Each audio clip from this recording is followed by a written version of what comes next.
गजा लहू लहू, इसराइल की वहशियाना बमबारी जारी। सियोनी फौज ने गुज़िश्ता 24 घंटों के दौरान मजीद 300 के करीब फलस्तीनियों को शहीद कर दिया।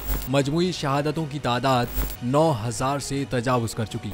इसराइली मज़ालिम इंतहा को पहुँच गए। सियोनी फोर्सेस ने 3 रोज के दौरान जबालिया पनाहगुज़ीन कैंप पर लगातार तीसरे रोज बमबारी की। सियोनी फोर्सेस ने जबालिया के बाद अलब्रेज कैंप पर भी बम बरसा दिए। इसराइली फौज ने अक़वाम मुत्तहिदा के इमदादी इदारे के तहत चलने वाले स्कूल पर भी बम बरसाए।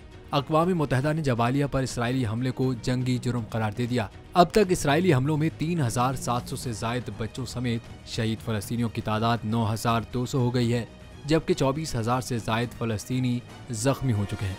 इसराइली हमलों के जवाब में अल-क़स्साम ब्रिगेड ने सियोनी फोर्सेस पर लबनान से रॉकेट दाग दिए। शुमाली इसराइल के इलाके करियात शमोना में 12 रॉकेट फायर किए गए, जिसमें मुतअद्दिद गाड़ियां तबाह और दर्जनों फौजी जख्मी हुए हैं।